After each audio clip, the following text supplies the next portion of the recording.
राजधानी रांची के बड़े कारोबारी विष्णु अग्रवाल को ईडी ने गिरफ्तार कर लिया है।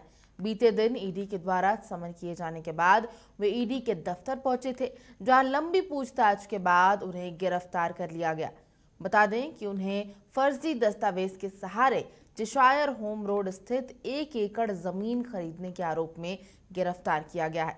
जमीन की खरीद बिक्री मामले में ये तीसरी गिरफ्तारी है, जबकि जालसाजी के मामले में ये 13वीं गिरफ्तारी है। आज विष्णु अग्रवाल को पीएमएलए के विशेष न्यायाधीश की अदालत में पेश किया जाएगा। तो बड़ी खबर बता दें कि कल विष्णु अग्रवाल ईडी के दफ्तर पहुंचे थे, जहां पर कई घंटों की पूछताछ के बाद उन्हें गिरफ्तार कर लिया गया। तो फर्जी दस्तावेज के सहारे चेशायर होम रोड स्थित 1 एकड़ जमीन खरीदने के आरोप में उन्हें गिरफ्तार किया गया है। और ये जो पूरा मामला है जमीन खरीद बिक्री का, इसमें ये तीसरी गिरफ्तारी है।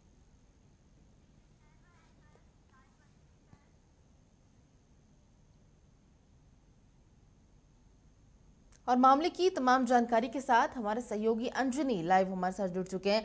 अंजनी, विष्णु अग्रवाल को गिरफ्तार कर लिया गया है कल कई घंटों की पूछताछ के बाद।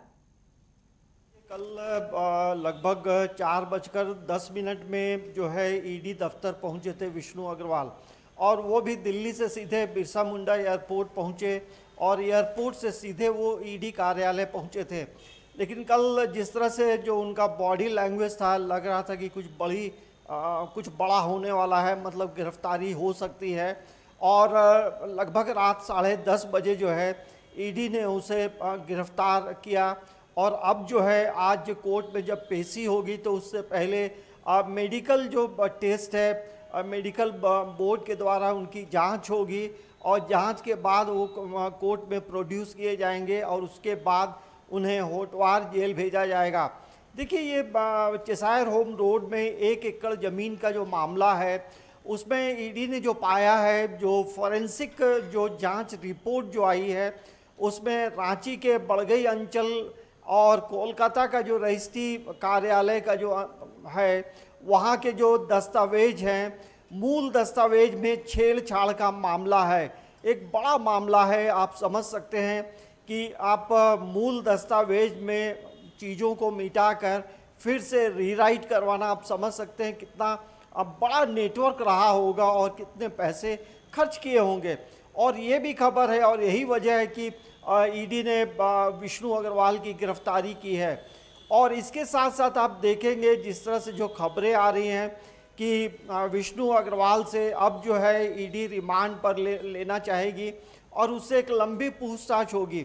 और इसके साथ और कौन लोग के इनके कनेक्शन में और बिल्कुल जमीन खरीद बिक्री की बात करें अंजनी, तो ये तीसरी गिरफ्तारी है जमीन बिक्री को लेकर के। और क्या लगता है कि और कौन से नाम इस पूरे मामले में सामने आ सकते हैं? देखिए, ये इस जमीन से जुड़ा जो है तीसरी गिरफ्तारी है। और रांची में जो जमीन के जो मामले आ रहे हैं, उसमें अब तक 13 लोगों की गिरफ्तारी हुई है। और देखिए, जब इससे पूछताछ होगी तो कई नाम सामने आएंगे। हो सकता है कई बड़े ज़मीन दलाल भी इसमें सामने आ सकते हैं, और साथ साथ हो सकता है कई राजनीतिक दलों के भी नाम आ सकते हैं। ये तमाम लोग जानते हैं कि विष्णु अग्रवाल का कनेक्शन किन राजनीतिक दलों से रहा है। तो ये अब ईडी अपने तरीके से जांच पड़ताल करेगी।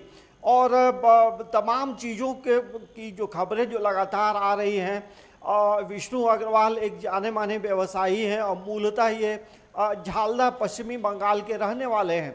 और रांची में कैसे उन्होंने अपना कारोबार बढ़ाया और कई लोकेशन में उन्होंने ज़मीन ली है। तो आप समझ सकते हैं कि ज़मीन को लेकर के जब ये किसी अधिकारी के पास जाते थे तो पहले से चीज़ों को टाइप किया हुआ पेपर होता था और उस पेपर में वो अधिकारी से सिर्फ दस्तखत कराते थे। तो आप समझ सकते हैं कि किस तरह से इनका नेटवर्क और इनका जो दबदबा है वो बना रहता होगा। बिल्कुल अंजनी, तो अब नेटवर्क की जो हम बात कर रहे हैं वो धीरे धीरे अब एक एक करके ईडी के सामने भी आ रहा है। बहुत बहुत शुक्रिया तमाम जानकारियों के लिए।